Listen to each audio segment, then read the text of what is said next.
Coming. I think it has started recording. So it's I'm so happy to be here. I'm Salam Oladapo, as I said. I graduated recently from the Department of Civil Engineering, University of Ibadan, and I actually rephrased the word of the topic. I rephrased it a little bit to make it much more encompassing. We are all fixated on PowerPoint.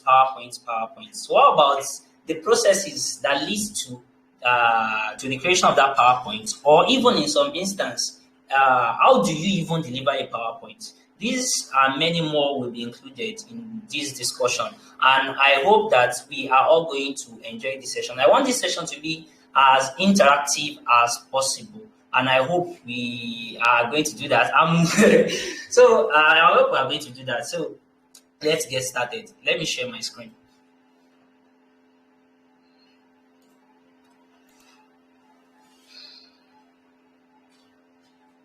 Can you all see my screen? No. Yes, I can. Okay. Like I said, I'll be rephrasing this topic to make it much more encompassing. So I picked a title that I feel goes well, and then the title is crafting presentation that work. Crafting presentation that work. So let me move to the next slide. About me, yes, like I said, I'm an upcoming civil engineer by profession. Yes, I studied at the Department of Civil Engineering, University of Ibadan. I'm a bride and designer by condition. So it's a long story, but I hope maybe I'm going to say it next time. Yes, it's by accident. I became a designer by accident. Yes. The screen, like I can't see your screen anymore. It's just skipping. Yeah. It's skipping. Yes. That must be your network. Okay, maybe I'll. Is any other person also encountering that problem? No, I think it's our network. I can hear you clearly. I can hear you clearly. What do you say? Okay. No, I said, can you also my screen? She said it's skipping. So, Mariam, we can log out and log in back. Yeah, I'll do just that. Yeah, thank you. Okay, like I said, I'm a brand designer by condition and also a YouTuber by affection. That's how I say it. So, as a civil engineering student, I founded a startup with a friend of mine, Jubi Ojede.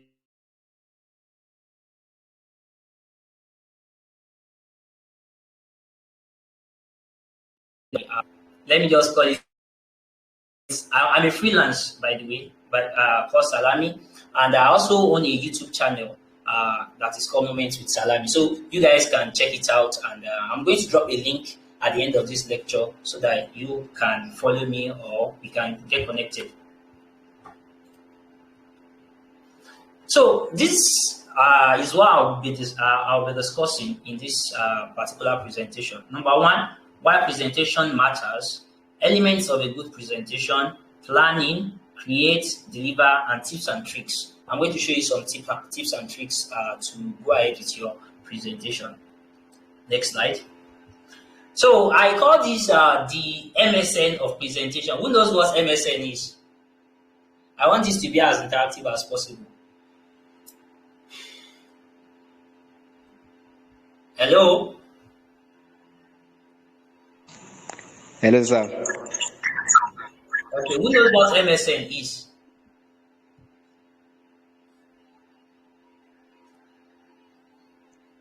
Wow. We don't. It seems you don't have any football fanatic here.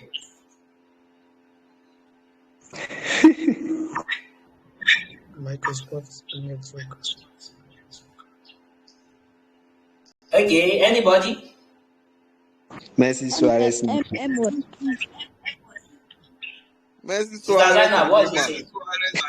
Messi, Suarez, and Neymar. So, if you are a fan of Messi like I am, you agree that Messi is the greatest footballer ever. So, These are my trial that I use for anything that has to do with presentation. And I'm going to drop the link where you can access this book. Then you can buy or you can read online. So it's those three books were written by Kolnusboma Nafnik.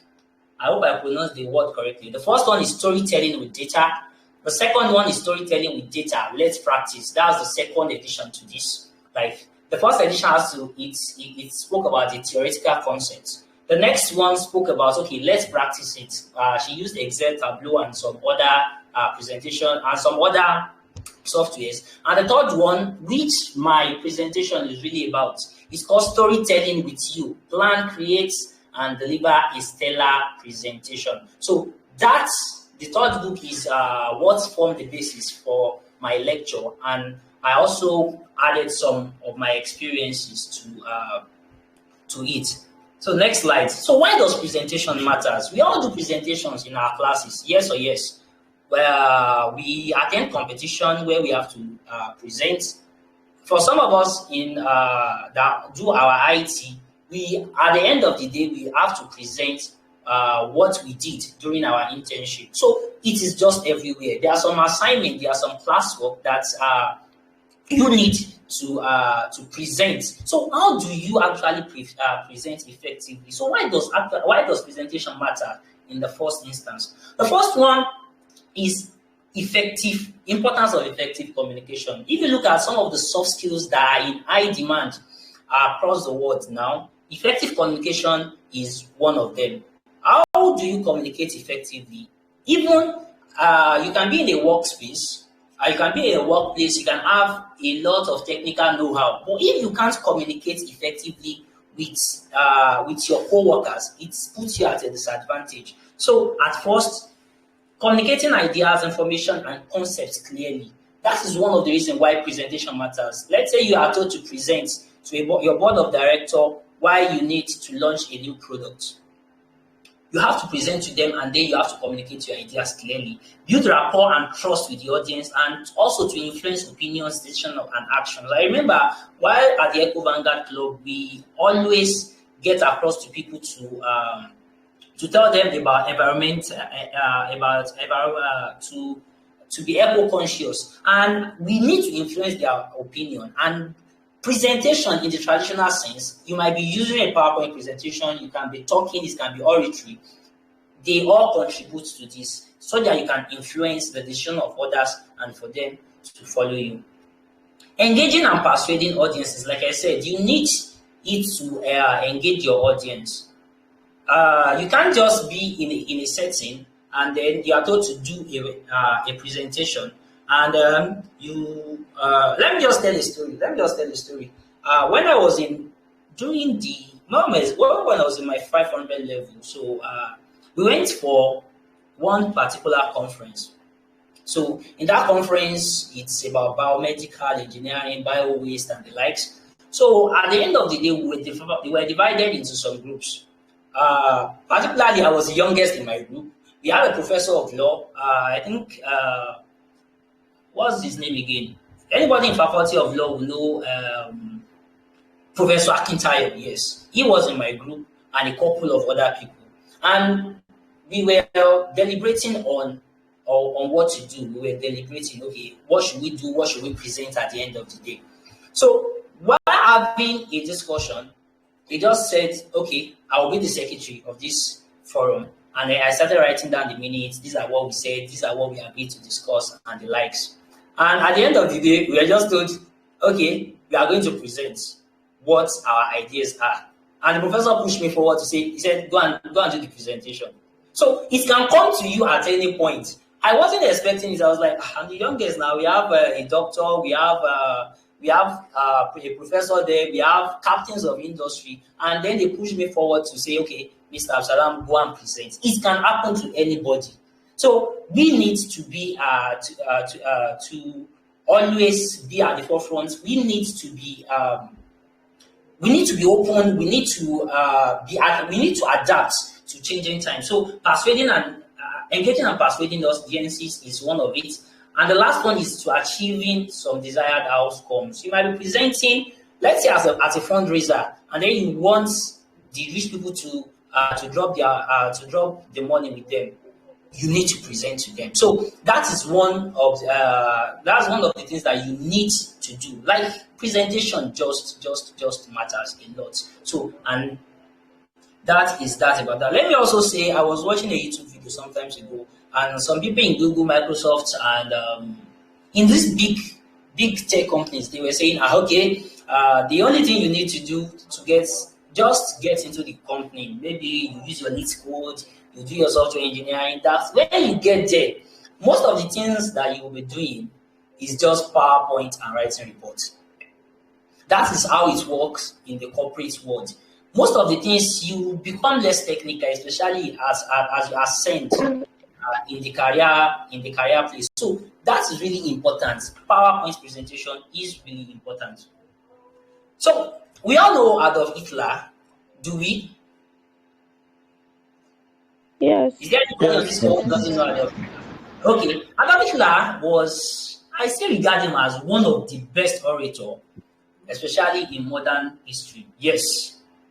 Adolf Hitler said a word. He said, I know that he's a villain. He's a villain, but I just need to quote him. Adolf Hitler did something, especially in Nazi Germany, which was like, okay, all of us will be asking, how did people become Nazis? How did people in Germany, in Poland, how did they embrace Nazism back then?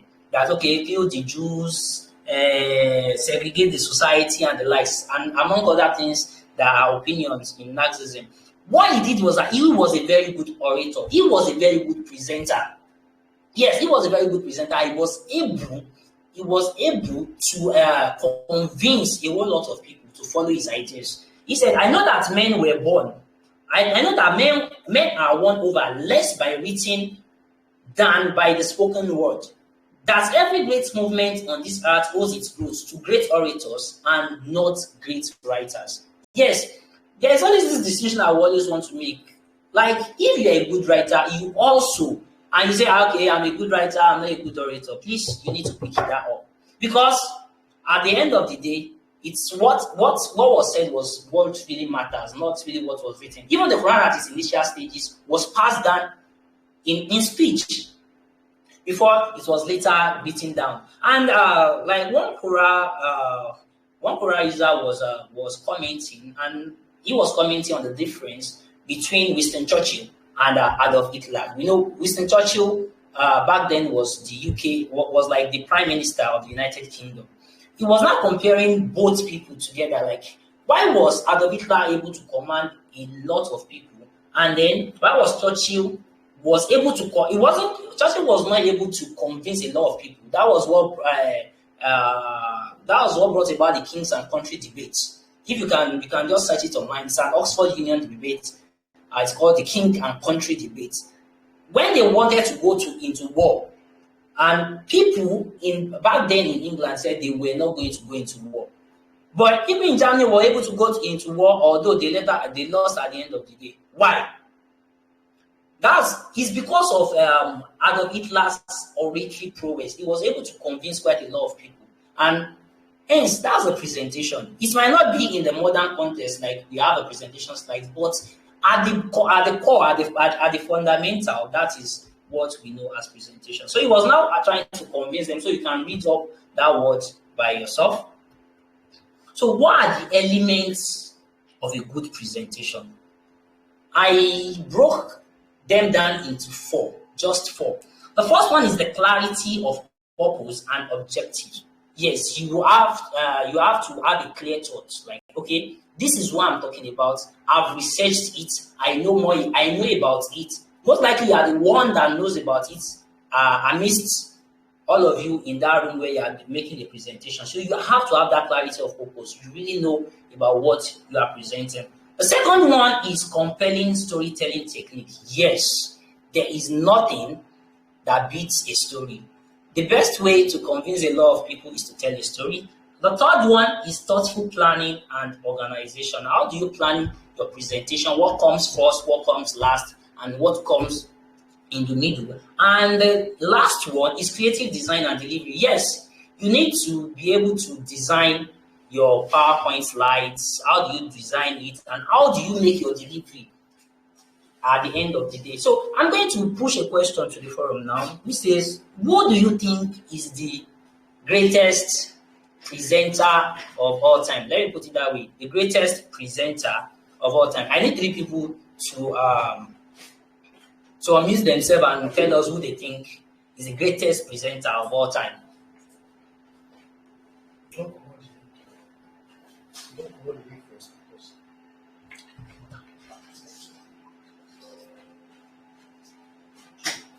Oh yeah, I'm waiting. Oh.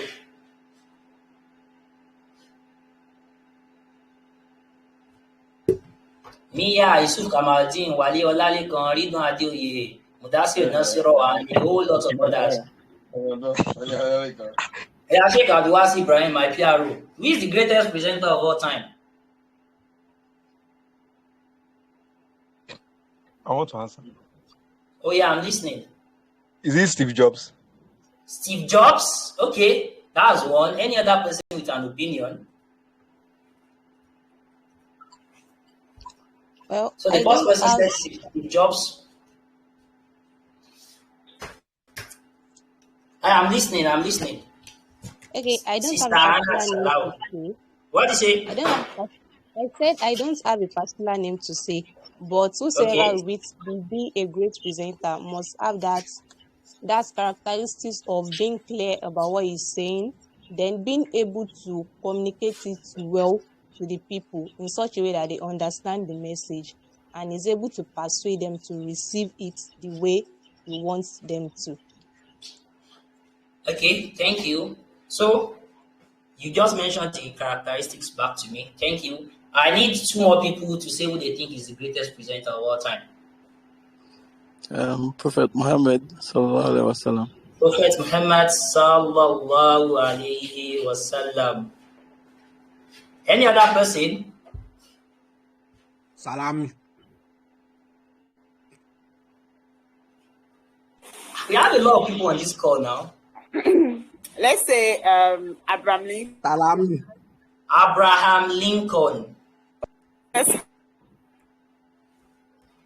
Okay. What about Abdul Rashid? Salami. Salami. Okay.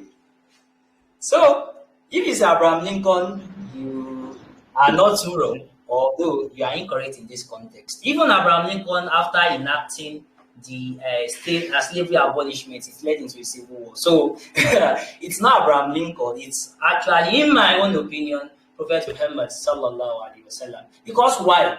There was a book that was written by I can't remember the name of the author. It's called the 100 Most Influential People on Earth, and the person is a Christian, and even he puts Prophet Muhammad's name as first. Why? If you look at how the life of the prophet was unlettered, yes, but he was. If you look at all these four things that I mentioned, he was able to do that. And look at the sheer number of people who are Muslims today. More than a quarter of the world are Muslims today. Why? Why was that? It's due to Prophet Muhammad sallallahu alaihi wasallam. He was able to convince quite a lot of us for over how many decades? Over how many centuries? More than 14th century. So I consider him as the greatest orator of all time. So, like I said, clarity of purpose and objective. So, you need to define the goals of that your presentation. Yes, you've all written your paper. Okay, you've not. Maybe you are just starting to write your paper. These are some of the things that you need to factor out. What are the purpose or goals of that even presentation? Before you are, maybe when you step out to write it, it's Indy against Awo, Awo against Zeke, or Zeke against As. It's always done. So you need to be able to define the goal. How many points do you think you want to take? How do you want to articulate your view to the audience? What storytelling techniques do you want to use? You need to be able to do that. These are the things that you need to do before even going into the presentation, before painting your canvas, like I always say. And also ensuring alignment between objectives and content throughout the presentation. Don't be going to Lagos and going to Enugu at the same time. Do you understand? Don't go to Lagos and Enugu at the same time. Don't be for and against. Pick a side, and you can actually talk about the other side at the end of the day, but let us know what you stand for. That is what it really means. And communicating a clear and coherent message to the audience. Your message needs to be very clear to them. Your message needs to be very clear. Not and you can. I'm still going to talk about how you can make your message clearer, and that's about knowing your audiences, by the way. So the next slide. So storytelling. I said using storytelling to engage emotions. Yes. No matter how much you talk about something and then you don't put a story in it, most people will forget. That's it. But when you tell them a story, that is what you will really remember. You all remember the story of Samuel Paraji, Abi? Despite it being a false story that has transcended generations. But we all still remember that story. And Nigeria was beating India 99. He now said, change your leg. He now kicked it. He now died. Unfortunately, we were playing Angola during that time. So storytelling is a very effective mechanism in order to change how people think. The second one is planning and organization. You need to make your research at first.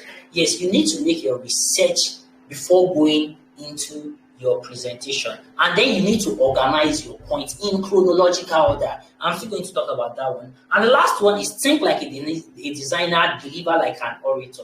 Yes, especially when you are making your PowerPoint slides, there are some design concepts that you need to infuse into your PowerPoint slides, and then you need to deliver it like an orator.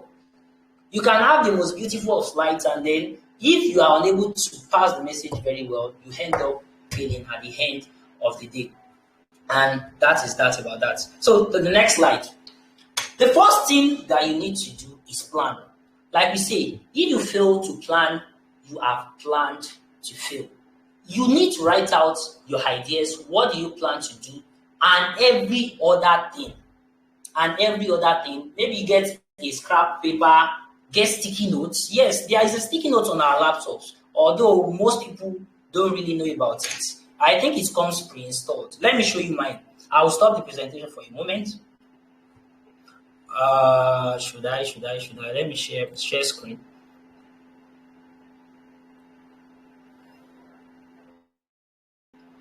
Sorry, okay, screen one. Let me just share my screen. So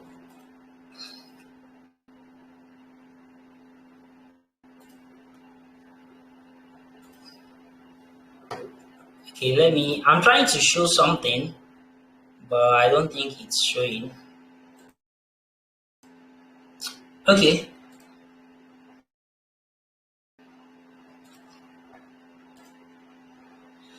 Sticky notes. So there is like a sticky notes that comes pre-installed with our laptop. If you search for sticky notes on your computer, you can use that.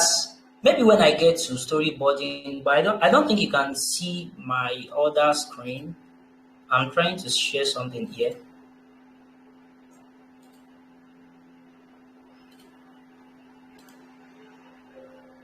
Okay, maybe I'm going to show it at the end of the presentation. Let me just show it at the end of the presentation.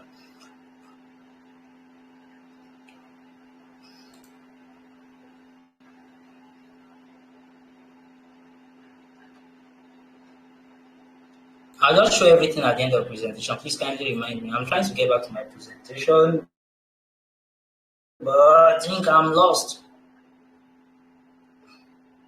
Screen one. Okay, share screen.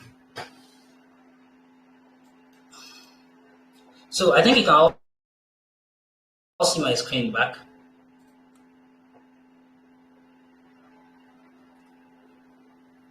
Yes, I can. Yes. Okay, sorry. Maybe I'm going to show that at the end of the day. So okay, it's already. Can you see the sticky note on my laptop? You can't see it, right? No. Can anyone see this? We can see. Okay. I can see Let me it. try. You can see it. Yes. What's the first thing that you see here? If you fail to plan, you have planned to fail. No, no, not that one. He's That's not the talking about sticky note. sticky note.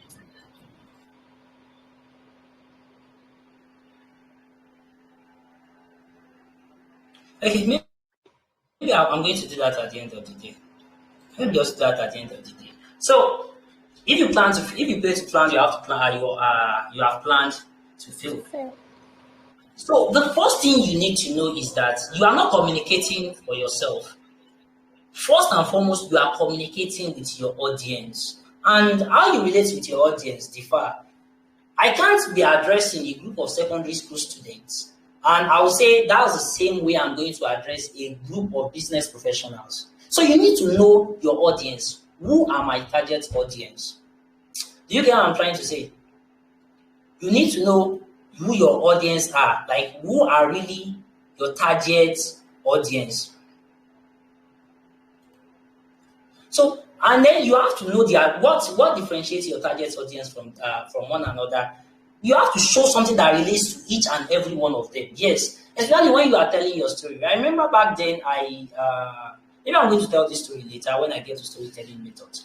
So you have to show something that relates to everyone. Like get them, pull them along. Don't use far-reaching examples. Use examples that are closer to them, and also one of the most important things is that you should identify the decision maker. Who is making decision in that setting? That is the person that is going to give you your mark. So in most presentation, you need to give that person an edge in terms of you ensure that the person is hear you properly, and then you are able to convince that person. Especially when you are in the multitude. Okay, next slide. Sorry. Yes, the next slide is you have to craft your message, and this goes back to the storytelling method I mentioned the other time. You have to craft your message in these three steps. The first one is the plot, the second one is the twist, and the third one is the ending. So the plot is the context for your audience. What context, what particular worldview do you want them to have? That is what we mean by the plot. Then the twist. What is it that your audience, what is it that you think they don't know before? Yes. What do you think they don't know before? What new information are you going to your audience? The last one is how do you leave them with a lasting impact after your message? So those are the three things: the beginning, the middle, and the end. I'm still going to talk about this better when I get to storytelling method. So that is how you craft your message: your plot, your twist, and then your ending. So compile the pieces by storyboarding. Yes, whenever you are discussing with a group of people, you can be writing it down. You can use sticky notes. Yes. And also you can use your digital sticky notes, especially whenever you are collaborating with people to deliver a presentation. So I'm still going to show you that one at the end of my presentation. So sticky notes, how you use digital sticky notes. It's going to be installed especially when you have a Windows PC. So the next one is story. Yes. Steve Jobs once said the most powerful person in the world is a storyteller. Yes. If you really want to destroy a country, if you really want to amend a country, you need to be able to tell a good story. You all remember story, story. Once upon a time. Whenever we hear story, all of us will gather back then when we were young. Am I correct? Because we know we are going to enjoy the life of our heads, like I always say, Amajayoriwa. So the next one is Iya kan wà, especially for those of us that are Yoruba. Iya kan wà, ó wà bí ó wà, ó bímọ mẹ́ta, and the like. So these are techniques that even in our language they come enshrined with it. I think someone wants to say something. That was a mistake. Okay, no problem.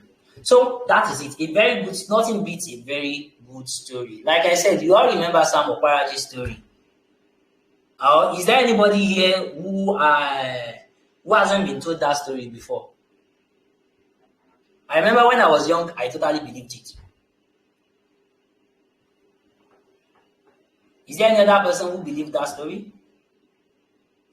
Yes, sir. Okay, so I'm not the only one. So now let's create our masterpiece. How do we create our slides to make it visually appealing? Yes, let's create a masterpiece. The first thing you need to do is to set the style and the structure of your slide first. And what we mean by slide style and structure is simply what do you think will set you apart from, let's say, your co-debaters? What do you think is going to set you apart? And what are the things that set you apart? Your color is one of them. Like I always make this joke where we were at MSSN UIT and media. Like, okay, you want to make a design for a school, and then you are using red. Does that make sense? Or yeah, you want to make a design for a feminine organization, and you are not using purple or pink. That doesn't make sense. So your color, your font, yes, your font and your layout, they are three things you need to pay attention to. So, like you see, this is more or less like a color profile: black, serious, distinctive, elegant, bold, powerful, sophisticated, expensive, nice, dead. When it moves to gray, conservative, classic, responsible, and so much and so forth. When you see blue, yes, you are talking about authority, you are talking about business, you are talking about security. Especially for logo designers like me, is there if there is only logo designers, we all know what all this color means. When you are talking about yellow, that's why now Geo White is yellow. It is youth friendly, it is positive feeling, it's energetic. Yes, when you are talking about green, you are talking about something that has to do with the environment. When you are talking about brown, when you are talking about red, you are talking about aggression, you are talking about passion, you are talking about sexy, strength, powerful, assertive, vitality. That's why Coca-Cola is red. Fear, speed, danger. Yes. That's why all our what's the name of these street signs? They are in red color. And then you have your pink, then you have your purple, and so on and so forth. Yes, purple, it depicts reality a lot. So I can share a book, especially if some of us are interested in design. By the way, I mean design in the proper context. So it spoke about the fundamentals of design. So someone can remind me at the end of the lecture. So, and then another thing is your font choice matters. There's this habit that, let me say, most of our sisters have. What they do is they'll change the fonts that comes with their phone, the font that came with their phone, and then they'll change to one stylistic font like this that you can barely read.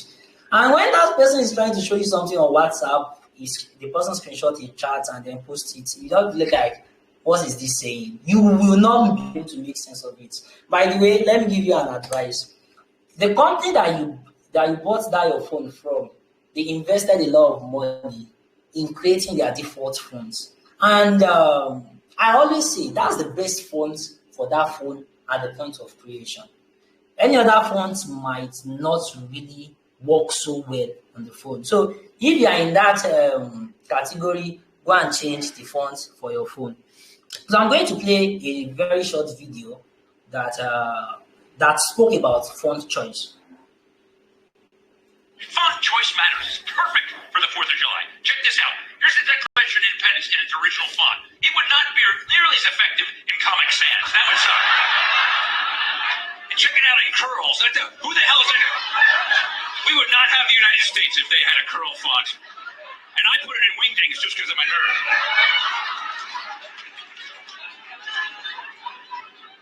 Here's the other thing. Watch this. This is how important font choice is. Look, if I send this message to Samoa, you'll always be mine. Just plain font. Look what happens if I put it in the miss you font. All of a sudden, you will always be mine. Even throws little hearts on there. Same message. Just the font. You will always be mine. And then check it out in something called Something Straight. You will always be mine. No one else will have you. You will always be mine. Here's my message. Pick your font carefully. So thank you. Pick your Font font. choice matters. It's perfect. Okay, Look let me what pause Check this. this out. Pick your, like you said, pick your font carefully. Yes, your font really matters. So for most presentations, all you need is a serif. Is a sans serif font. That's a mistake. It's a sans serif font. What do you mean by a sans serif font? We've all used Times New Roman before, and then we see some ticks at the end of it, some ligatures at the end of it. So that is what they call a serif font. When it lacks, it is what we call a sans serif. And for most presentation, that is what you should stick to, a sans serif font. As you can see, the font, so I gave some example. Vertica, Aptos, Inter, Calibri, Open Sans, and so on and so forth. And whenever you are working with some organizations, yes, there's an organization that is so much revere, that is so much revere, and that's Arab. They have their own specific fonts. I think they use Garamond for their logos and their presentations and so on. So they've localized the font, and that's what they use for their presentation. They can never use another kind of font. Let's talk about Microsoft. Microsoft changed their fonts to Aptos recently, and so more, and so on and so forth. So other tips that you really need to know. Number one, for most academic presentations, use of animations is not allowed. Don't bring your animations, especially when it has to do with an academic presentation. You will most likely be penalized for it. And if they allow it, you should use simple transition and animations. Don't do a and Japa together and then call it animation. That is not going to be allowed. Alignment of image text is important. As you can see, if you can see these my other tips, and the start of all these my hyphen, you can see that they are perfectly aligned together. That always gives an hierarchical balance to your presentation. Remember, it's a PowerPoint and not a PowerWord. No one wants all your stories on your slide. You just need snippets of it and then put those ones on your slide. There is also a note feature that you can use to your advantage when presenting virtually. So maybe I'm going to show you that one at the other end. Like, instead of you putting all your presentation on your slide, you can put it in your notes and then you can read it while presenting, or you can so that you can put it there so that you won't be able to forget. Maybe I'm going to show that at the end of the lecture. Another word is say it with words. Yes. Another thing is what? Say it with words. How you vocalize your presentation also matters. Abu Al-Tufayl reported that Ali ibn Abi Talib, may Allah be pleased with him, said, "Speak to people only according to the level of their knowledge. Would you like for Allah and His Messenger to be denied?" And that's also Sahih al-Bukhari 127. So let's say, for instance, we all know who they call Patrick Obiagon, or he was a Senate. I think he was an honorable at a point. We all see him speaking all these big jargons. See, the people you are saying this to, they don't really understand what you are saying. So, especially, you have to look at the level of people. Maybe he's in the midst of all these literary people, in the midst of showing he can be saying it. But let's say in this kind of presentation, a neutral, not too superfluous words, not too big words, don't use them. And when you are talking to kids, you have to break it down to them. You can't be using photosynthesis. They've probably never heard of it before. You need to be able to explain it to them. So that is the art of words, especially when you are presenting. And then if you are adding anything to your slides. So, has anybody here ever listened to the famous Martin Luther King speech, "I Have a Dream"? I need 3 people to tell me if they've ever listened to it. Yes. Yes. Any other person? Okay, Martin Luther King is highly regarded as one of the greatest orators of our time. Yes. And if you've listened to his speeches, you agree with me. He follows this kind of intonation. He starts with a plot, a rising action, a falling action, and a resolution. He was saying, at first, thank you very much for coming to this wonderful location. He started what he wanted to tell them. I have a dream that one day this country is blah, blah, blah, blah, blah, blah, blah. I have a dream. You see that rising action tone? With the way he was saying it, it was rising. And when he reached a peak, he started dropping. You understand? When he reached a peak, he started dropping and then went to his resolution. So I would implore you, if you've not listened to it before, go and listen to it. It's a very beautiful speech. It's on black slavery emancipation, and then it's a very beautiful speech. And they're also good orators. We have Bassem Yusuf.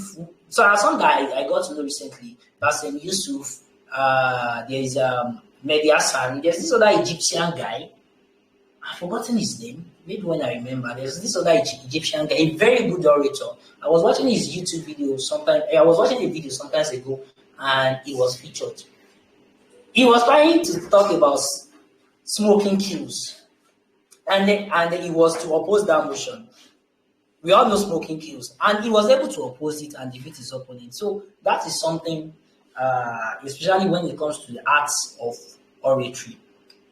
So how do you show your data? You don't just write out your data in your PowerPoint. People won't read it. 20% of people are unemployed. Yes, we know 20% are unemployed. How do you show it? You want to show some statistics, and you say in 2018 the population of Nigeria is 19.2 million. In 2019, population of Nigeria was 180 million. No, you can better put that in the charts, and that's what's brought about the regular balance in Nigeria. You will explain, by no evidence. Please, you need to show evidence, and that is in terms of graphs. So, what are the ways to show your graph? If you look at the figure on the left side, you have your axes, you have your titles, everything is just jam-packed together. You have the values written at the top of those bar charts. Now, look at the decluttered graph, how pleasing it is to look into. See a very good contrast. So these are some of the things that you need to pay attention to in your presentation. Another one is, please, especially if you are not a really good designer, I always say this: don't use more than 3 fonts. Don't use more than 3 colors. Yes, in terms of fonts also, don't use more than 3 fonts. If you are using Times New Roman here, then you jump to Bodoni, then you jump to Creator Display, then no. You stick to at most 3 fonts. Also, in terms of color, how do you want me to read this thing on the left axis? Everything is just entering each one another. And look at how it is properly presented on the right axis. I know if I'm looking at one, I can always look at it all through. This is something that resembles a heat map. Another one is focus attention. Let me ask a question. How many trees do you see in this group of numbers? Should I pick someone? Rahim Sauban.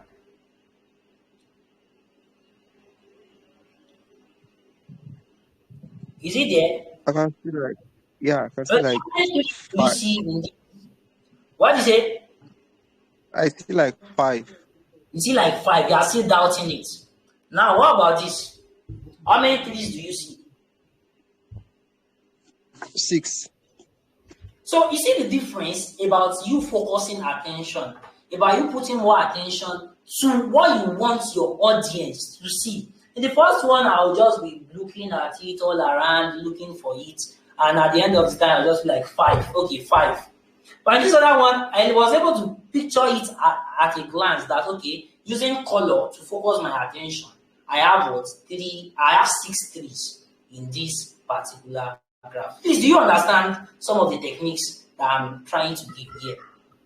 Yes. Another one is, you are talking about top 10 design. You are talking about something that has to do with noise pollution. Something that has to do with what? Noise pollution. And then you are presenting a graph that, okay, noise pollution is contributing to so and so. I want to focus my attention, so I use neutral colors for every other thing, except for everything that has to do with noise. You see, those ones are in deep red. It's able to show that, okay, these are the things I want my audience to see. So colors can also be used to focus attention. Do you get what I'm trying to say? Yes, Another sir. word, please don't be mischievous with data. It can backfire. So this is something that was presented on Fox News. He was saying if George Bush, yeah, I know that's George Bush. If Bush tax cuts expires, they are trying to talk about the tax rate. Now it is 35%. The other one is 39.4%. Let's say these numbers are not there. How will you know? How can you think that Bush is the next America? I mean, is that not what you'll be thinking? You'll be thinking that see this huge gap between now and in January 2013. Whereas this is not a true representation of the data you are trying to give out. Please don't mislead people, especially when it comes. So let me show it. Now this is how it should be. You should have a zero baseline. Don't have a non-zero baseline and then show it to people and then no. That's a mischievous way of representing data. But now I can see that okay, it's just a little bit different. It's just a little bit different. So they should start from a zero baseline. Even you can use your texts. You can make it more visually appealing, especially when it comes to numbers. For instance, instead of you just writing 20% of children now they stay at home, mom, blah blah blah blah blah blah blah. Look at how I'm able to present it. 20%. I know that's what people want to see. The next thing is traditional stay at home, mom. So I gave them the same color, such that those are the things that people are going to see first. So don't just bring your slides and 20% of opinion. See, people won't be able to see your slide very well like that. But if you had presented it in this particular way, it is going to make much sense. Other tips. Number one, avoid 3D. What did I say? Is anybody following? Avoid 3D. Avoid 3D. If I were to ask you a question, which of these is bigger, supplier A or supplier?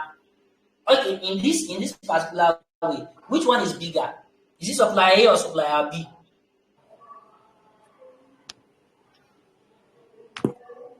None of Supplier them. A. Supplier A. Who else has another opinion? B is bigger. Supplier B. So now, you that you are my audience are already like, what is this? What is this? What is this? Please, just avoid 3D graphs. They are not worth it. Yes, they are not worth it. So they are very hard to read. And number two, when your numbers are mostly close together, please avoid your pie charts. Pie charts are very dangerous. There's this. If you search on Google, pie chart is evil. See, don't just use pie charts. That's just my own. One of the things I always tell people: don't just use pie charts. They are, especially in the digital medium, they are useless. Another thing is don't use your donut charts. This is what we call a donut chart. Donut charts, it's kind of gives you a mental task to do. Now you have to keep calculating. What you are comparing here are the lengths of those arcs. You understand? You are comparing the lengths of those arcs. So it strains your brain so much that you feel like, okay, which one is bigger, arc A or arc B? And you started doing the calculation. Length of an arc is theta over 360 times 2 pi r. You don't need that. So if you have a donut chart, please remove it. It is not worth it. And like I also say, 3D, this is also an example of 3D. Which one is bigger, March or April? Which one is bigger, January or February? April is bigger. What do you say? March, January. You see, people are already debating. Someone said March, January. The other person said April. You see, especially when you use 3D, this kind of thing can arise, which is not so good. Please avoid 3D like a plague. We also say something, illustrate with images. We all know a picture is worth 1,000 words. A picture is what? Is worth 1,000 words. When you when you show pictures to people, it gives them it leaves them much than when you give them 1,000 words. If you look at, I presented the slides before. I'm not going to go back. It was about someone wearing the glasses that is blurry, and I used that to illustrate clarity. That is how you can connect with your audience with that image. You are passing the message. Put an image that illustrates it, that correctly illustrates it beside it. Another thing is contrast is king. What did I say? Contrast. Is king. Let's say in this first picture, you are told to bring out a balloon. Which one is giving you that pick me? Everything just looks like everything is just muddled up. But in the second image, you can see I'm going for that blue. Has contrast for you. So don't use images that are how can I put it? That are just so mixed. This is not a fine art. This is not a fine arts class. So another thing is think like a designer. There are some design principles that you need to know. Maybe I'm going to talk because time is not on our side. So you have unity, you have gestalt, you have hierarchy. Maybe when I send some books to the group, you can always look at it. You have balance, you have contrast, you have scale, and then you have dominance, and a whole lot of them. There are more than 17. You have alignment, you have texture is this. So there are many design principles that you need to adhere with. So and lastly, deliver like an orator, like Martin Luther King. I can never forget that speech. I remember while trying to make this slide today, I just remember, okay, if you have to talk about delivery, in this modern time, I don't think anything has beat I have a dream. And that's also what came to my mind. Like deliver like an orator. Like I was saying, okay, I forgot to say this when I was talking about storytelling. I went for a competition while I was in school, and in that competition, everyone. Funnily enough, we did not have our slides ready. We just got to know that the competition is tomorrow. We need to prepare our slides today, and then we even had less time for research. And the thing was talking about artificial intelligence and civil engineering, blah blah blah blah blah blah blah blah blah. So we had a how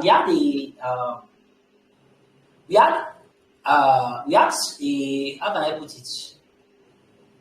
We had a serious the time limit was so short, and we need to really deliver this particular thing and then go to OAU the next day. So what did we do? What we used in that particular presentation was just storytelling. When people were coming, they are talking about they are doing this in Russia, they are doing this in Australia, they are doing this in New Zealand. Please, and when we got there, I've never been to New Zealand. I've only left about a couple of times, and then you want me to be talking about New Zealand. So that is not the case. So I now brought examples of projects that we've done that are even small, but they are artificially intelligent. And then we brought it to them, we connected with our audience, and then we won the maximum mark in that competition. So your method of delivery, your mode of storytelling, we told the story that, okay, in our school, we have done this. You remember when you are crushing cubes, everything is littered all around. We built a machine learning model to predict the strength instead of you crushing cubes and adding to waste. Another one, we spoke about how we did something that can separate plastic waste from non-plastic waste. These are some of the things that you can use in storytelling to connect with your audience, especially when it comes to a local audience. Now, how do you deliver like an orator? The first one is practice. You need to practice. Practice to your friends. I remember back then, while in 100 level, and we had this kind of competition. One of the things that we did at the if you're a Katangite, so I'm also a Katangite, which I'm proud of, by the way.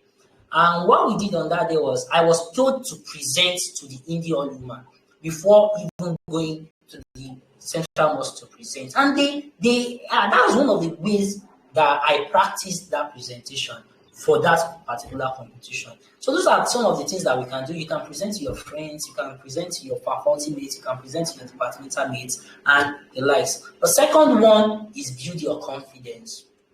I don't want to hear, okay, oh, I'm shy of people. I cannot, especially our sisters. I cannot talk where there are 2 million people. One of the things I always say is that if you want to build your confidence, you know what you do? Before your presentation, go to Awo. I think Awo has a lot of stones, a lot of rocks. So just stand in front of somewhere that has a lot of rocks, or just select some stones and put them together and start presenting to those stones. What did I say? Start presenting to those stones. With that, when you meet new people, just visualize. You will be able to visualize them as stones, and then you won't really be able to get bothered by prying eyes. Maybe this one is looking at me somehow. This one is looking at me somehow. This, you can do that as an experiment. Another thing is maintain good posture. There are some of us, whenever we are standing, we slouch. It's not a very good posture. Sit well, dress well, and stand well. Also, you move with intention. And yes, this is about gesture, making hand gesture. I'll say it together. Whenever you are trying to make a presentation, most of the time you need to make hand gestures. And let your hand gestures correlate with whatever you are saying. Not that your hand gesture is going this way and what you are saying is going that other way. Do you understand? Your hand gesture is going this way and then what you are saying is going that other way. It is not a very good thing. So you move with intention with the words you are saying, and then you use your hands to demonstrate it. Introduce yourself. Yes, your introduction, I can say, is one of the most important parts of your speech. So give a very resounding introduction that will keep your audience engaged to the end of your speech. Do you get me? Don't just come and say, "Hi, assalamu alaikum warahmatullahi wabarakatuh. My name is so. I'm from this particular ward." And the next thing you are saying is, infant mortality is the... No, drop a statistic that will make people think that, you need to go. You understand? Those are some of the ways you can introduce yourself that will give a lasting impact in that your speech. Another thing is arrive early. Yes, I always say this. You will be penalized. I remember when I was the DOS, and then we had this particular presentation. If you got there at 8:01, please, your 5 marks is gone. So please make sure you arrive early. Don't read from your slides. Don't just be reading from your slides and then you just internalize some few words. Your slides is there as points. Just look at it, look at 1 or 2 points and then discuss it. Storytelling is important. Have a stellar session. Please make sure that you leave people awed before you leave, and also make hand gestures. So that's the end of my presentation. Thank you very much for coming to my TED Talk. This is me, and then in case you want to connect with me, you can always scan this barcode or go to this link. You will be able to reach me across all my medium. Assalamu alaikum wa rahmatullahi wa barakatuh. Wa alaikum salam wa rahmatullahi wa barakatuh. Okay, sorry. Let me just show some of the things I missed in that presentation. The first one is when I spoke about sticky notes. To do your sticky notes, just search on your computer for sticky notes. Can you all see my computer? Yes, I can. Yes. Okay, which one of these screens? Okay, screen 1, screen 2, screen 1. Okay, I think screen 2.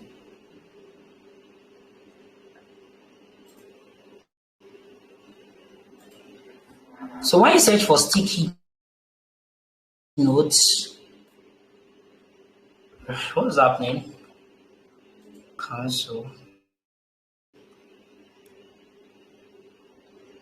Okay, I think I'm on the right track.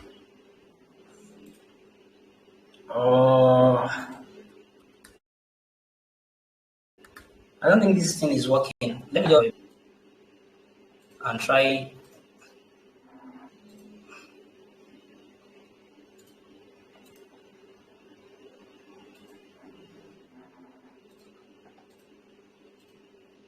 Can you all see this Telegram stuff on my screen? No, you can't see it. Is this showing my face, Abby? Yes, yes. I'm trying to do that. Share screen.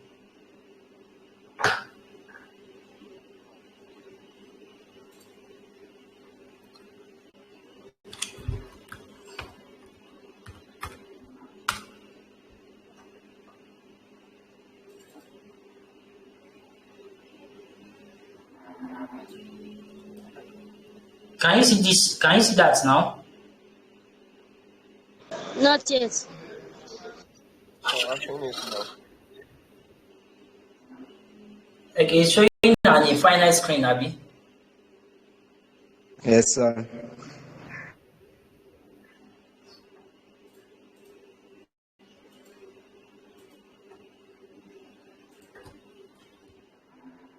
Can you see anything now?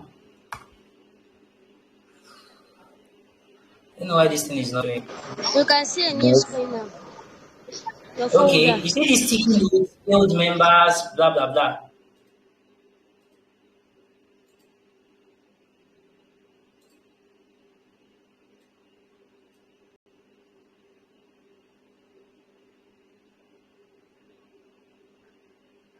Can you see it? Yes. I can. Yes.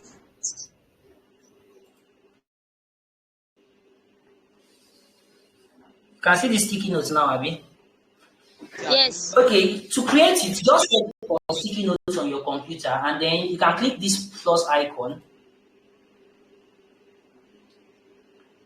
When you click this plus icon, it gives you a new note. You can always write, okay, what is this thing?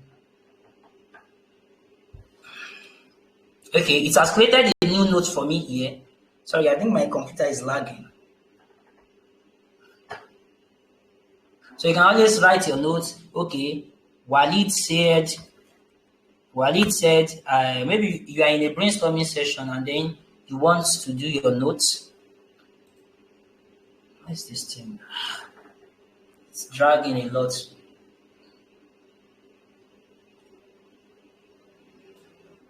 Okay.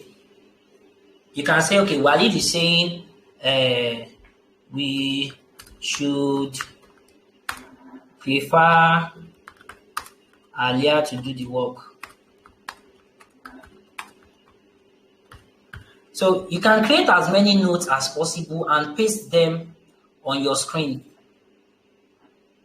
So these are the concept of that storyboarding that I told you about, especially whenever you are having a presentation. This thing is lagging. Okay, it's now creating some new notes. So you can always create notes, especially when you're in a brainstorming session. In case you don't have paper at hand, you can use these sticky notes instead. That is about sticky notes. And let me also show you this. There are some AI tools that can make it that you can use to create some presentation. At least, there are some, especially when you want to start a presentation, you might be lost at first. You can use those things to get to. There are AI tools, you can use them to craft some presentations for you. One of them is Tome, Tome, Tome.app. While trying to do my presentation today, I made this particular slides. Creating PowerPoint presentation that works. So I can always take this. This is my initial draft and then edit it. Another one of them is Gamma.ai. I think Gamma AI or Gamma.ai. You can search them on Google. They are very useful for you in creating your slides. Another one is we have this Microsoft subscription in the University of Ibadan, which most people don't know that even the University of Ibadan has. So let's say, for instance, let me use my other Edge browser. I'm coming. Yes, this is my final project.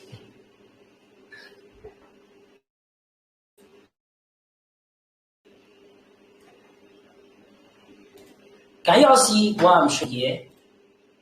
This is my final year project. And let's say I'm just to do a quick, this is Microsoft Word online. It's an online version of Microsoft Word. To get access to it, I always prefer you to use your school email account. You know, we are given an email about that ends with .stu.ui.edu.ng. Do we still remember the passwords? Yes. Yes. Okay, you still remember the password. Just watch me how I create something like my initial draft from this. I have these particular slides, just tons and tons and tons of them. So one of the things you can do is when you come to that word online, click on File and click on Export. When you click on Export, you see Export to PowerPoint Presentation Preview. Click on it. It's going to show you some particular templates. Try again, what's happening? Okay, it's going to show you some templates that you can use. You can say see more themes. Can you also see what I'm showing? Let's say I like this theme, accessing the performance characteristics of waste plastic. I'm going to click it and click on export. It's going to prepare those slides for me using the details I have already. Let's say you've written your paper already and then you want to do your presentation. You can actually use this to give you a first view of how your presentation can go. So you can click on open presentation.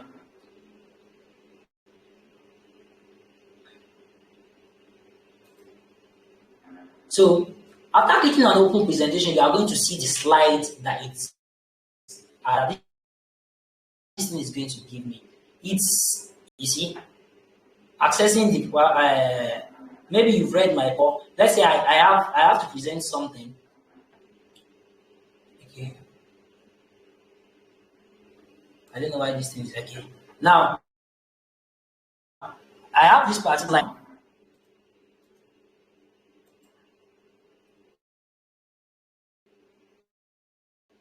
Okay, I don't know why this thing is hanging. So see those, you see it uses this system to look at, okay, what is in this particular document and how can I present it in a very good way. What's happening to these things? So let me just show you what is created. This is the title page, which is a very nice thing as something to start with. You see, abstract.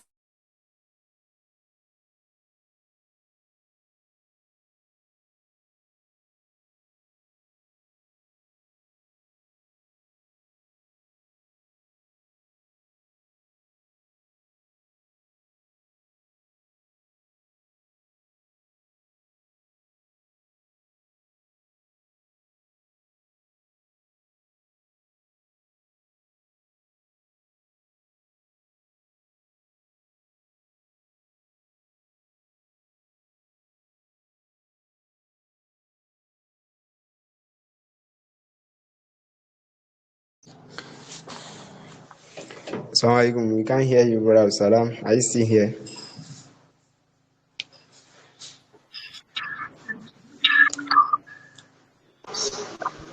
Okay, Sorry, I'm back now. Can you hear me? Okay, it's back. Can you hear me now? All right. Yes, yes, but you can't see your screen. Yes. Sorry, Nigeria happened.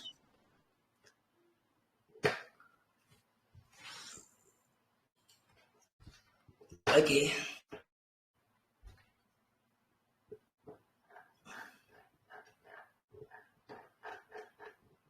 I'm trying to switch on my my video.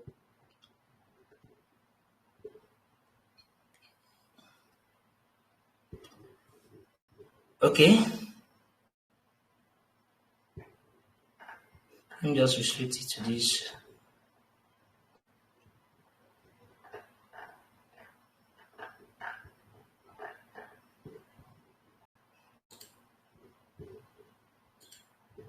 Can you see my screen now?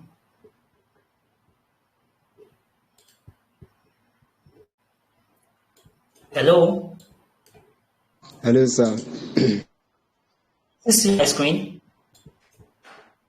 It's blurry.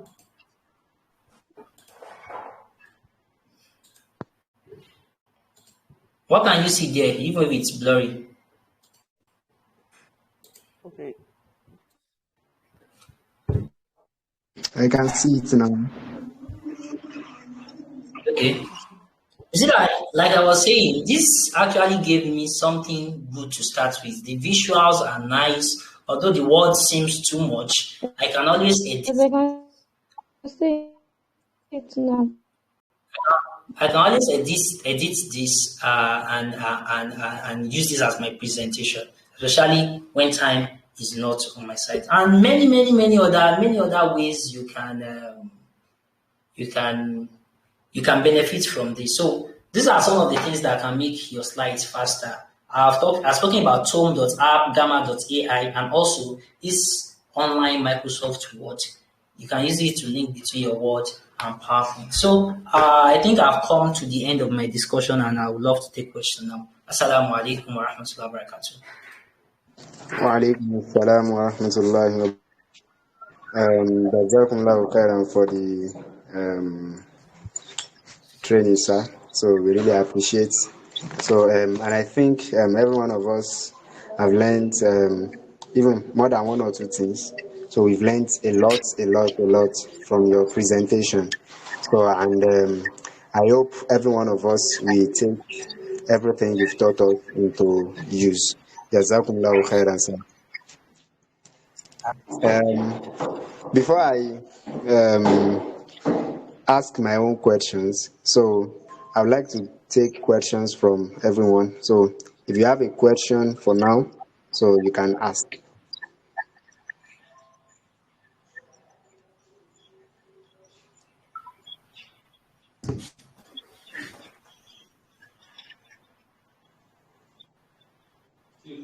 No?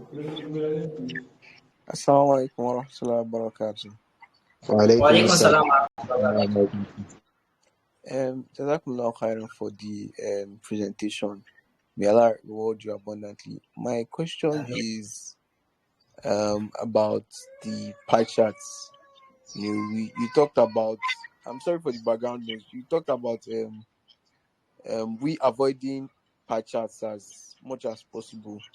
But are there not scenarios or use cases where the pie chart is our best option? And then secondly, how do we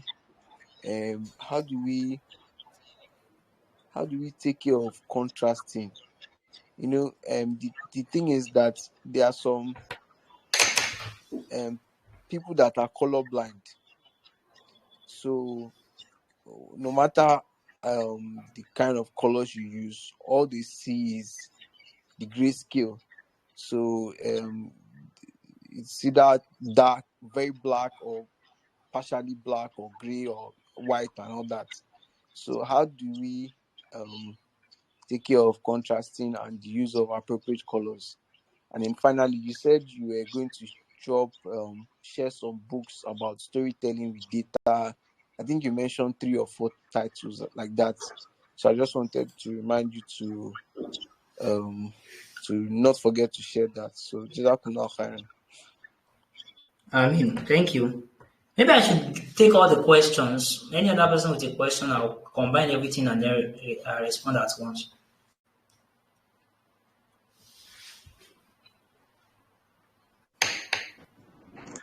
All right. Any other question?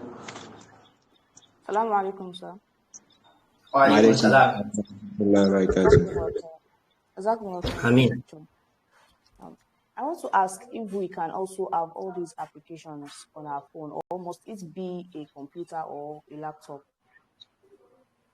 Like, Okay. What do you mean by applications? Like all these you were talking about some apps you can use to create designs and all those stuff like that. Okay.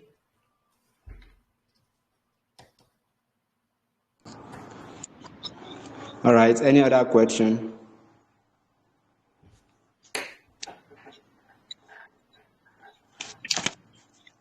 Okay. Maybe I should just ask my own question. So, well, you talked about using stories for the presentation. So, but what we are doing right now, like our topics, so all this research that are like Islamic, global finance, and stuff like that. So, whereby we need to kind of they are kind of more technical or like, yeah, let me just say technical. So there are technical topics. So how do we kind of incorporate stories to stuff like this? So because we might just need to present maybe data and what we think could be done and stuff like that. So how do we create topic? How do we put stories in all this? So, and also, we'll be having all this methodology and the like. So in our presentation, so how do we incorporate topics to this kind of presentation? So that's my first question. So also, um, in our during presentation, when we are creating presentation, so most of us we usually use this Microsoft's PowerPoint. So do you have other softwares that can be used to create PowerPoint slides? So do we have stuff like that? So if you have, please let us know.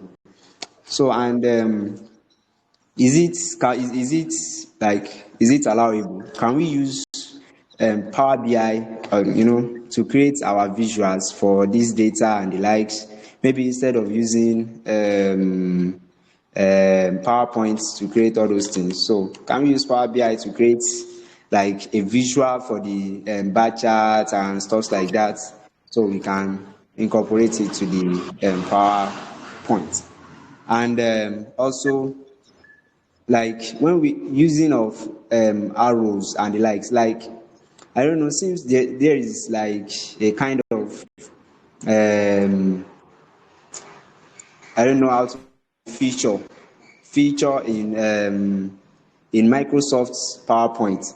So whereby you can just put the steps in which you go through to create something. Let's say while you are writing your methodology now. So instead of writing stories, since there is like a feature in Microsoft PowerPoint whereby you can just use arrows or stuff like that. So I just want you to kind of talk around stuff that are relating to using visual to relate maybe processes and other things like that. So I think that's all I want to ask now. So as regards the book you talked about, the books, so kindly help us send it. And I don't know if you can send your slide to us. So for those who might not be here currently, so they can actually make use of it too. So jazakumullah khairan, sir. I mean, yeah. Is there any other question? Yeah, I have a question, please. Okay, Assalamu alaikum sir. warahmatullahi wabarakatuh. Wa alaikum salam wa rahmatullah. So, Jazakumullah khairan for your presentation. May Allah reward you abundantly. We've surely gained a lot from your presentation. So, my question is like more like a prognosing, like more like me prognosing. I want to know your process to create what was your process like for you to create this presentation, and what are the things you've done? Like, how long did it take you to create these, to prepare for this presentation? So, and your process, like the process, what was the process like? Like, how much time did you use on each process at each step, at each stage? So it's more like I want to know your own personal something, like how you do your things. So more like that. Yes, sir. Assalamualaikum warahmatullahi wabarakatuh. Wa alaikum salam wa rahmatullah wa barakatuh. I think that was all questions. So the first person that asked the question, I said my Sorry. part. Wa alaikum salam. I have a Seems question. someone has a question. Okay, my Oga, please shoot. Jazakumullah khairan for your Yes, sir. time and giving us this good, what's it called? Good words of advice and good presentation. May Allah reward you. So, I mean, my own question is take for example now, some of us that we are using maybe like a lab presentation. We want to do a lab presentation, and in our lab presentation, maybe or okay. Let me ask like this: that can we include maybe the rats that maybe we are using as okay? When I want to when I before I did anything on this rat, this is how the rat is. After removing the stuff I collected from the rat, or maybe the blood, maybe I collected a sample of blood from the rat. So can we actually put that in something that will be short, that everybody will be easy to understand? So Jazakumullah khairan. I don't know if you get my question. I get your point, sir. Jazakumullah khairan. I mean, okay. Moving on to the first question. I said pie charts. Yes, pie charts are evil because, especially most of the time when we use pie charts, we are usually comparing for most things. You know, there's this thing we call normal distribution. For most things that we compare, they seems to be close together. Let's say I'm comparing something 20%, 25%, 30%, 19%. You see all those percentages, they are close.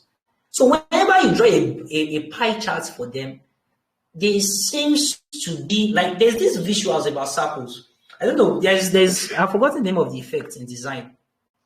Whenever you draw a square, and then you draw a circle, if they have the same height, the circle is going to look a little bit smaller. I've forgotten the name of the effect in design. That is how circles are wired to be. And whenever you have them cut, what you want to always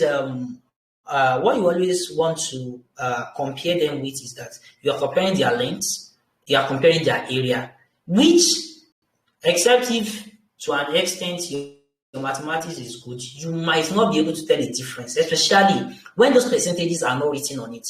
And something about charts most likely is that you don't want to put your numbers on it. Whenever you are drawing a bar chart, you don't want to put the numbers at the top of it. You know what I'm trying to say? You always want to match them.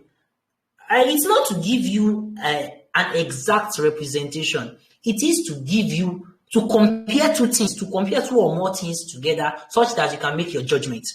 That is what graphs are for. That is what most charts are for.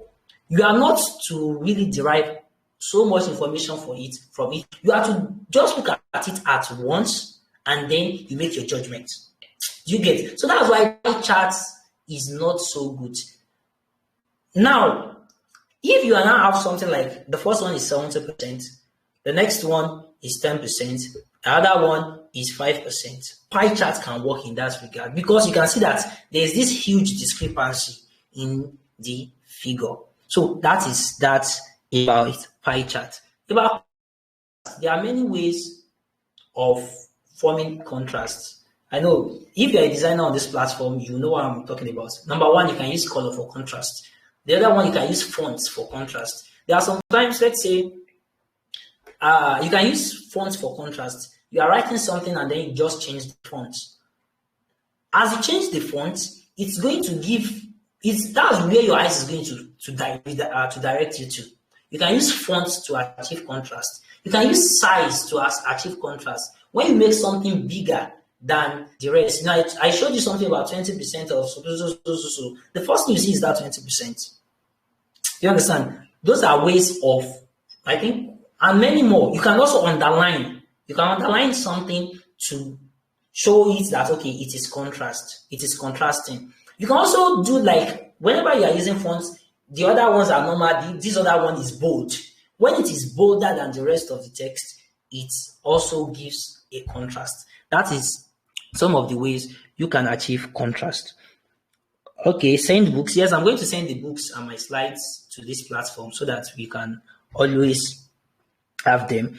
So phones or laptop. See, if I always tell people, if you really want to enjoy something, use a laptop. The phone can have some limits, the screen size is smaller, and then for some people they have very huge thumbs. But at the same time, these things can be used on phone. Your Gamma AI can be used on phone.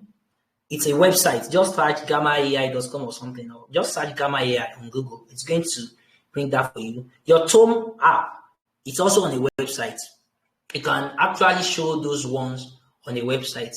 Your Microsoft desktop app is the best. They are the industry standard. But whenever you have, it's also an online version of it. You have your Google Docs online. You have your Google Sheets online. You can use them online. Microsoft also has their own suite online. So especially on the website, you can always use them. There are some of them that have an app. You can always download the app and use them. So, but if you really want to enjoy the experience, it is better experienced on a laptop. There's a story. Yes, you are trying to tell me that you are talking about Islamic finance. You're talking about this. You are talking about there's a story to everything in this life. There is always a story. If the story does not happen to you, it has happened to someone before. Let's talk about if we are really conversant with the news, you can talk about Arab Spring. We know what we call Arab Spring, and then you can use it to talk about maybe in terms of democracy.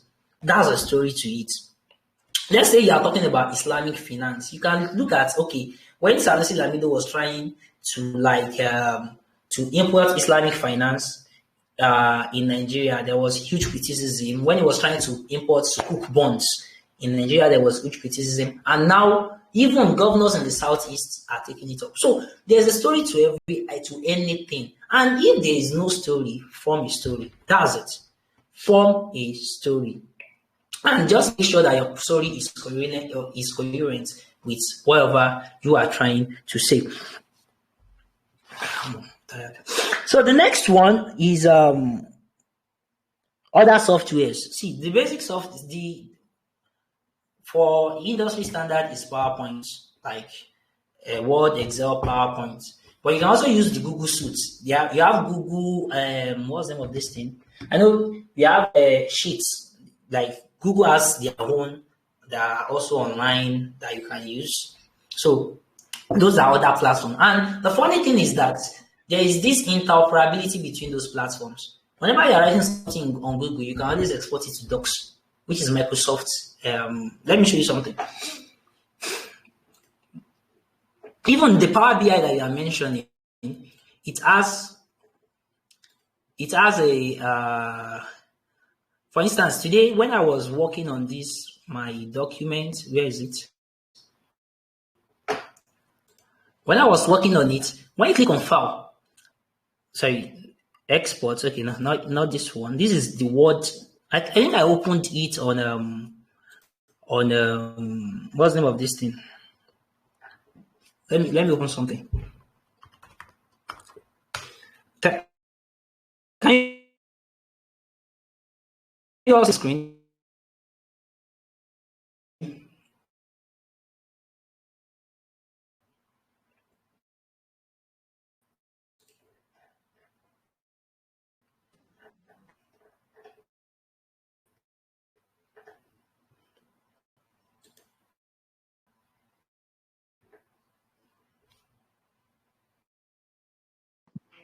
Hello, can you all see my screen?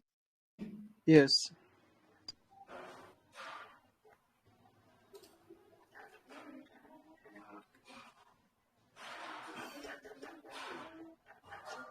Yes. Open any document.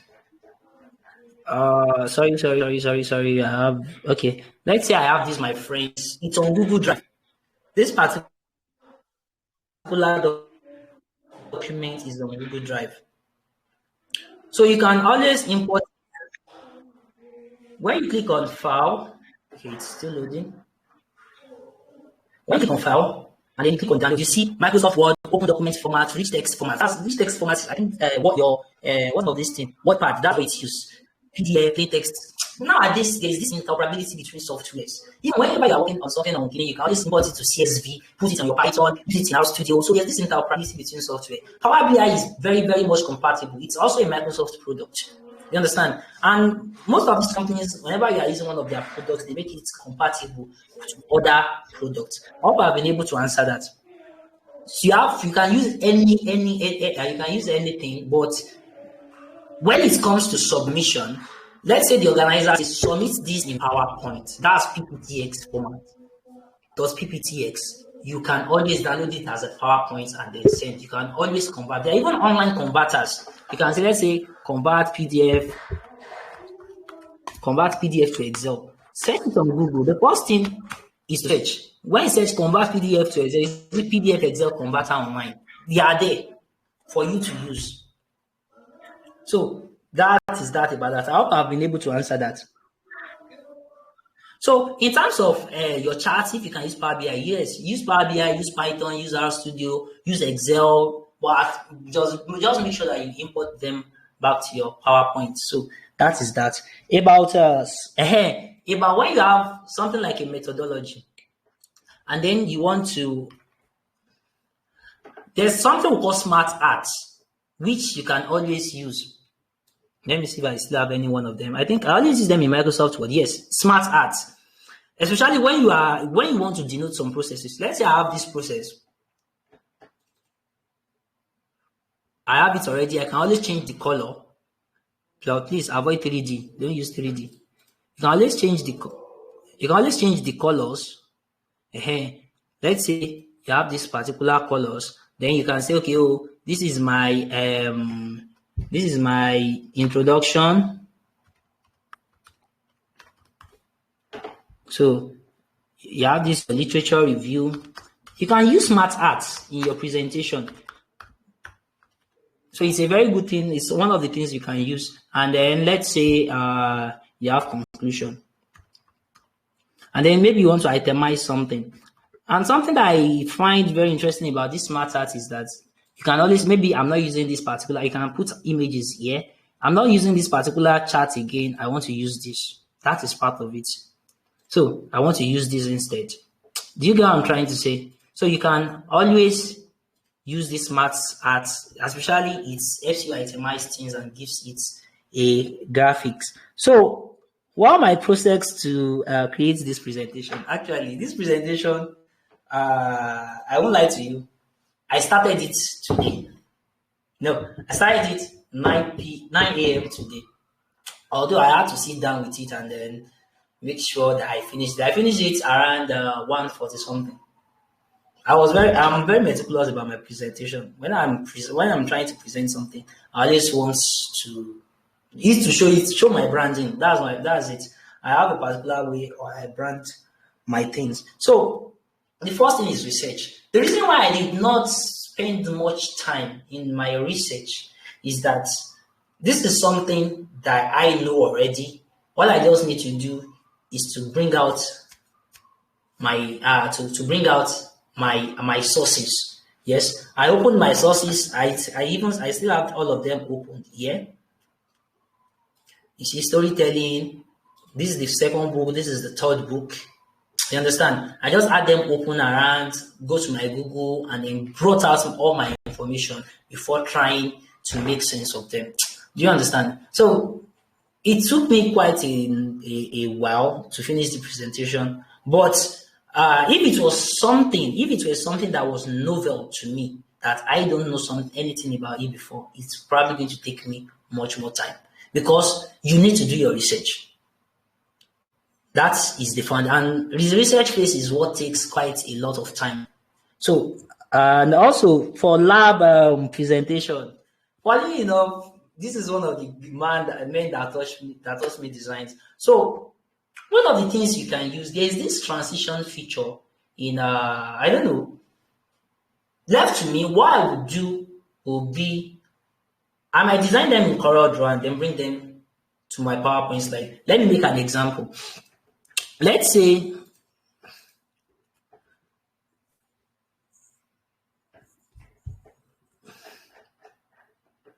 Let's say you are talking about a rat sample. I can just come online and search for, let's say rats. I think you can also all see me flat images.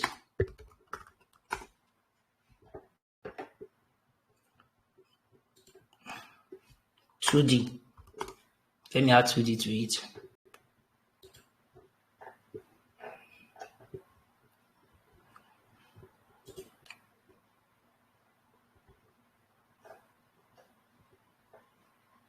Okay, I'm just looking for something flat that I can always use. Let me just use this. Okay, these are better options. Can always copy the image, come to my Corel Draw and probably do my designs here before exporting. This is, can everybody hear me? Yes, Someone should respond. So let's say this is just if you are like design savvy already. So let's say I have this. I'm trying to talk about the blood content. It's still loading. I think the image that I took is too detailed. Let me see if I can find. I'm looking for something flatter. Flat image, black.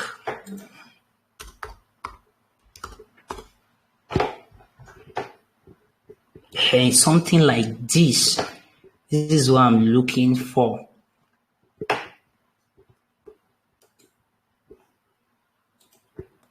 And also, if you are downloading images, especially for your presentation, make sure that they are high quality image. Let's say I want to download image of Malcolm X. I want to download this image. Whenever you are clicking on those images, it's going to tell you here that this is the particular quality that they have. It's still loading. See, this is telling you that this is 1464 by 1600 pixel. That is a very high resolution image. So you can click on another one. You'll see the size 209 by 250. That is a very poor image. Most of the time, I always take images. Although some people always say take 300, but I start mine from 600. If an image is not 600, I'll probably not use it. So you can click on any image and then you'll see the resolution written here. So let's say I have this rat image. I think I've copied it. Let me cancel this already. Gosh. Sorry, I think the thing is still loading. I think Solar must be very close there. So I'll try and wrap up. I just shut everything down now.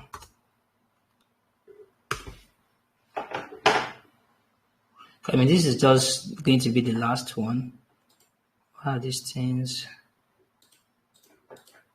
Okay. Let's say I have this, my rat back.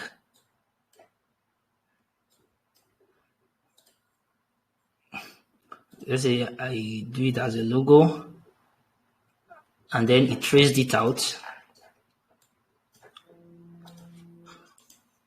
So you are now comparing two rats, like my Oga said, and let's say you are comparing something about their blood. We all know blood is red. So let's say initially it has an 100% blood.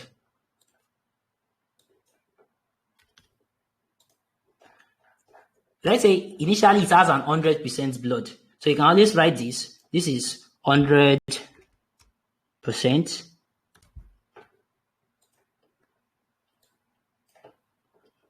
Although there's a way to do this in PowerPoint, but if you are not so good with animations and the core things in PowerPoint, you might not be able to do it. Let's say this is 100%. Let me give it a size of 100. Right? And then this one, it's now, maybe after the stuff now, it's now remains 60%. 60%.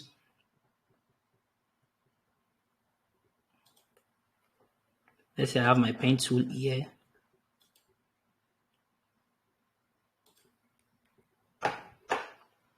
And then I have this. So I can always give this a red color. That's now this thing is not a true representation. Let's say this is 60%. Just assuming. That's why I said this thing is mostly about assumption. So let's say now I have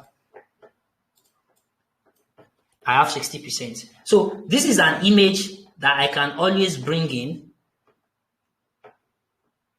And it's telling me that, okay, blood oxygen level before, initially, and after. Do you get me, Mr. Ridwan? Yes. I get you. That is enough than you writing all these words, and then after I sterilize the stuff, he now began. That's better, and that gives. They go about okay, no problem. So, and that is you are already done with it. I hope I've been able to answer all questions.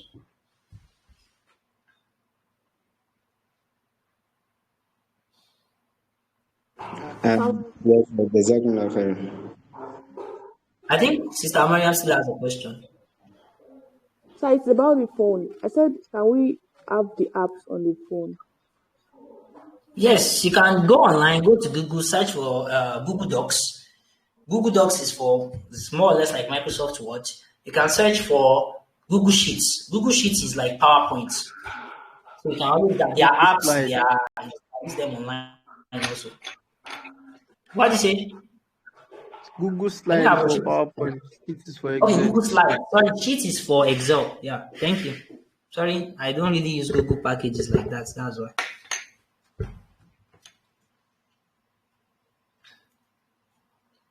All right, Jazakumullah khairan, sir. We really appreciate your efforts. I've actually gained a lot. So, and as your maybe a quote that I've gotten from you today. So you said you should think like a designer and deliver like an orator. So yeah, we should kind of we all should make use of this in when creating a PowerPoint, and also when we are presenting our PowerPoint.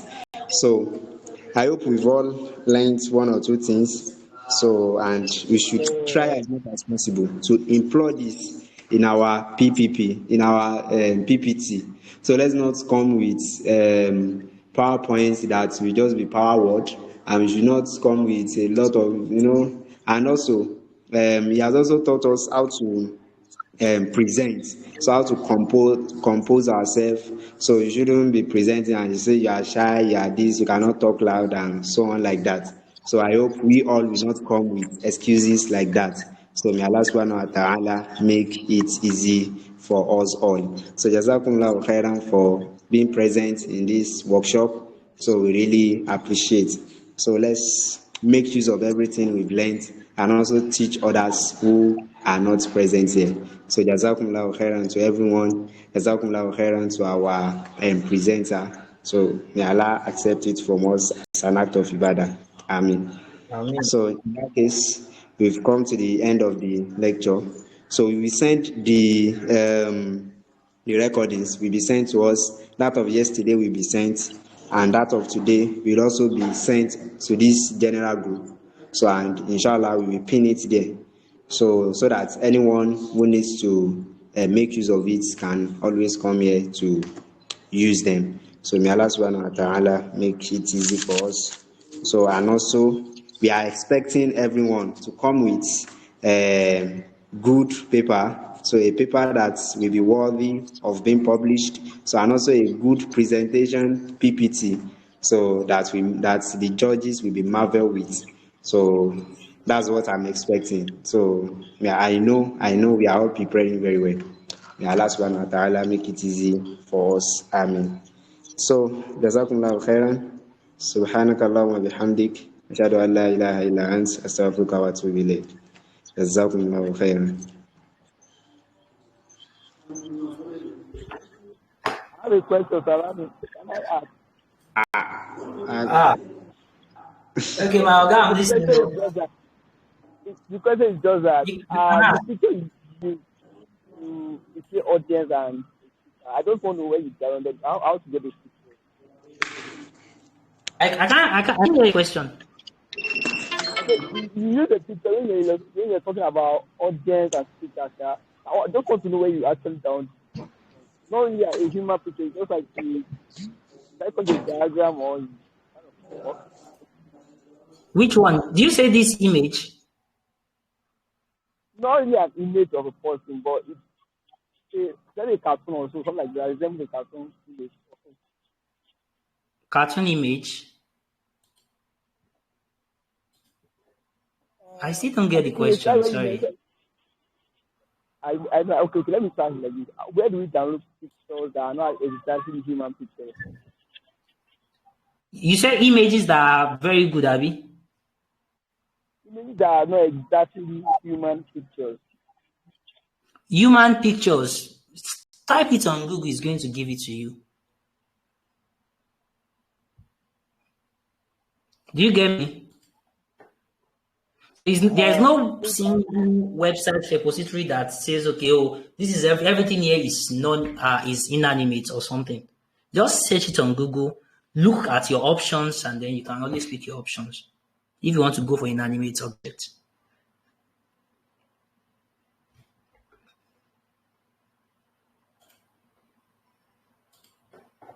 Do you get me?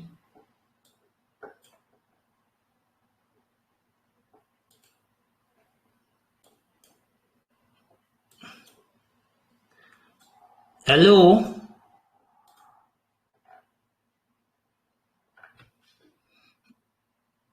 Assalamu alaikum.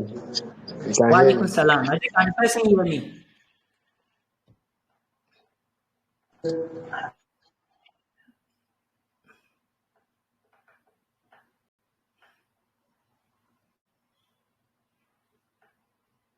What did you say, sir?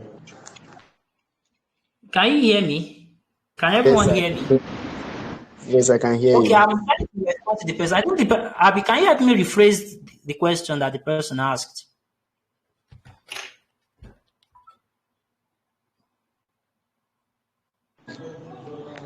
I think he's talking of Okay, how. sir, can you hear me now, sir? Yeah, better now. Okay, I was saying that you made use of an image that resembles an human when you were talking about audience and speaker. So I was thinking if where exactly where how to get that kind of image. They are not exactly human image, but they look like human also. Okay, let me look for it in the slide. But everything that I got on my slides here are mostly from Google. Yeah, it's the earlier side, maybe perhaps 5 or 6 or like this. Yeah. Okay. Can you see my screen? Okay, is it the one of someone holding a glass or something? Yes, exactly. I got it from Google. I can't even remember my source. You can just type blur to it. So anything that you're searching for, and that thing was blocked. Okay. Yeah, I mean,